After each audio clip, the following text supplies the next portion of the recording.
Austria. I got my higher education in the United States, and I live in Berlin.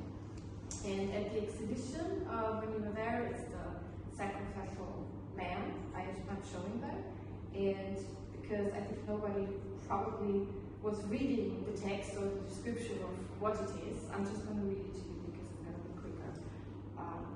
So the sacrificial lamp I'm showing there is actually part of a larger installation, which is called the Hall of Shame. And there it is the gatekeeper to an altar where people can make an offering to modern saints who have sacrificed their personal welfare for the common good. In the process, they have shone a spotlight on current social and political issues. So, such as the growing surveillance state, the new colonial military aggression. And at the Glowing Globe here, exhibition and in Rijeka, the lamp is like literally out of place. You know, it's placed with all this like digital art and quite other approaches, sound and other visuals. And it serves there as a placeholder for the sacrificial acts that will be required of everyone, including the climate crisis. And well, I should just put on my website. Hold on. And saying that, I was taking a walk yesterday in the city, and I picked up this book that just fell into my hands, and it has nothing really to do with my work, but I would like to share this one. Yeah.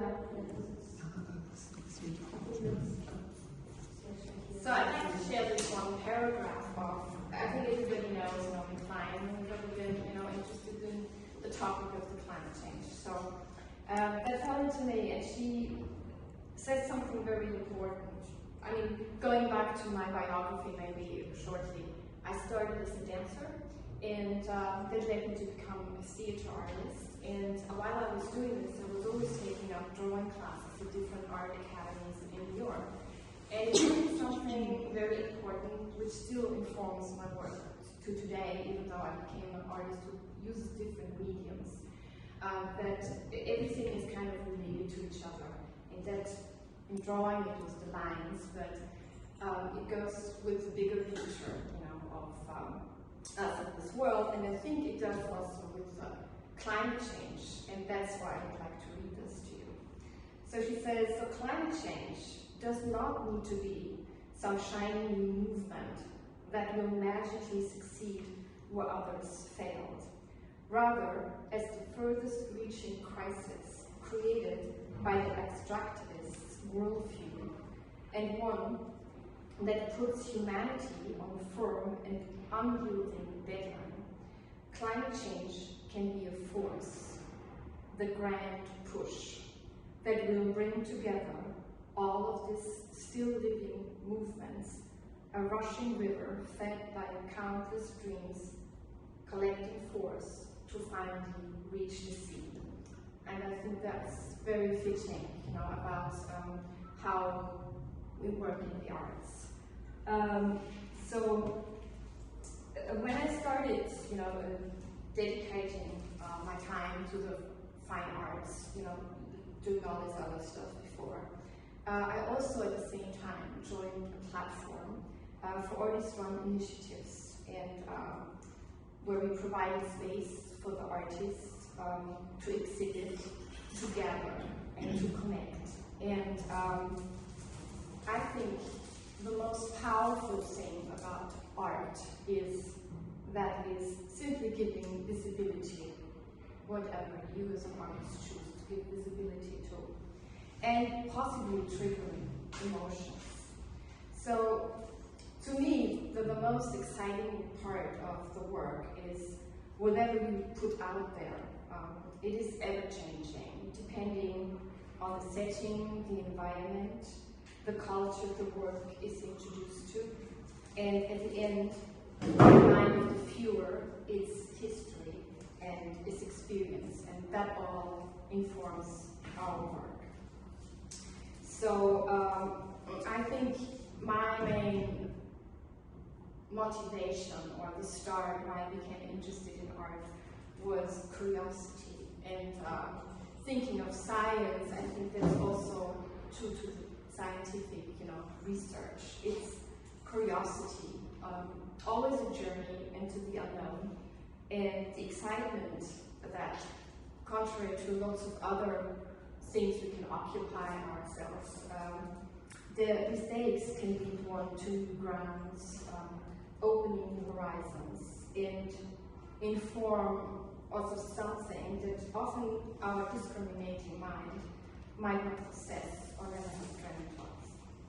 So in my work, I constantly exercise to keep an open mind, the flexibility of the string in thought, being able to shed all discriminations to the other, and the wrong or right, and in my work, particularly now, it's the ability to dismantle constructions, negative constructions. So it's almost like taking on the part of a trickster. So saying that with the trickster, I'm just going to play a video in the background while I continue. Actually a work that started 14 years ago here at the museum in Rijeka for modern and contemporary art. And it was something I will get into later. How do I get down here? So I'm using different mediums, and I do a lot of street art as well as performance, and I make sculptures, but then I usually put them in settings of installations, and this was something, yeah. I have a lot of pseudonyms. Sometimes I have pseudonyms just for one specific project, and then that is gone, and I move on to the next. And so I kind of have the foundation as that for non-existence, and I sometimes, this is also a project I did in Croatia. Let me go to the video. Here it is.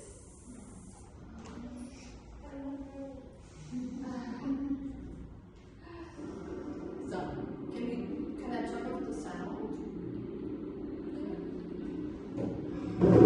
Yes, if you scroll the button, then you can slide for sound on the player. So I'm just, this is a video, it's just a documentation, it's not an art video.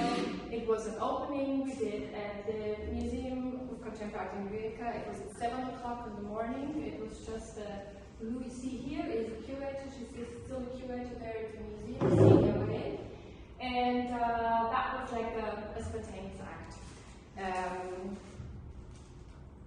We just had that one. And I think what it is, it's like we take writing on, I think art is like a part of like being a trickster. It's like the anthropologist like Paul Rendon. He's actually Polish born and lived in New York City.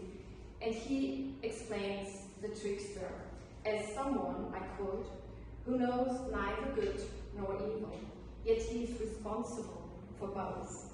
He possesses no values, moral or social, and yet through his actions, all values come into being. So that said, in the end, we sometimes, end up places where it is uncomfortable and finding the banal in the serious, or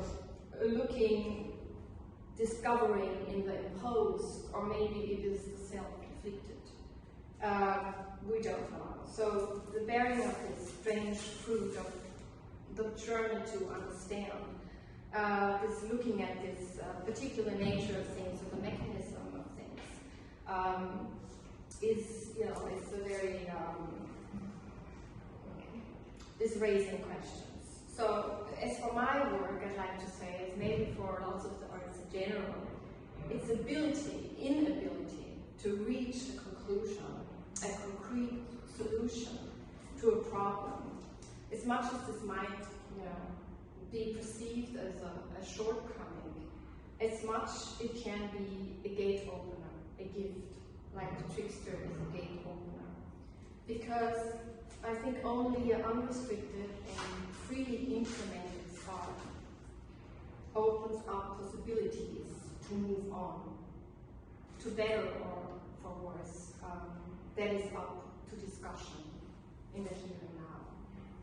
And so this is an example now of this performance I did at the museum.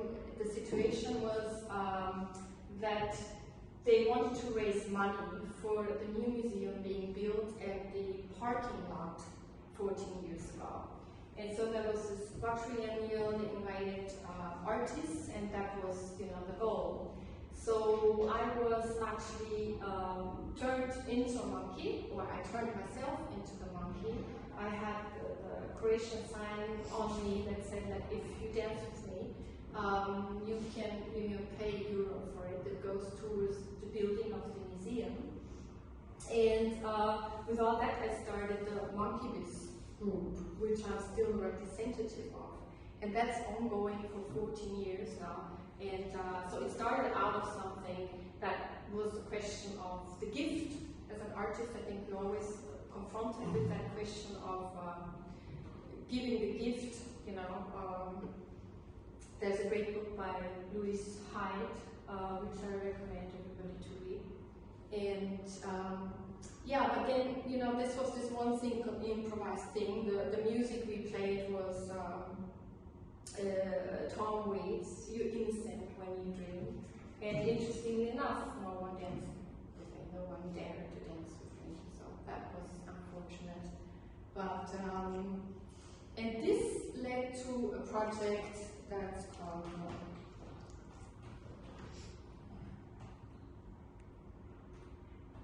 this here.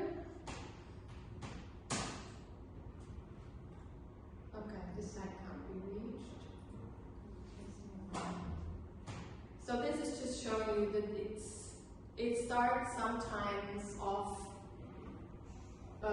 with a single image, with a painting, with an object, with a sculpture, or ready-made, like the lamb I have in the gallery is a taxidermy. It's not made by me, I just altered it, inserting blue eyes instead of having these brown eyes. Actually, all in my work, everyone and everything has blue eyes.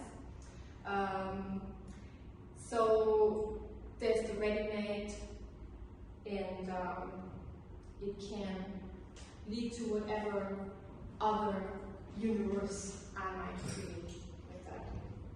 So that's pretty much what my work is about. It's being curious, being free, and using whatever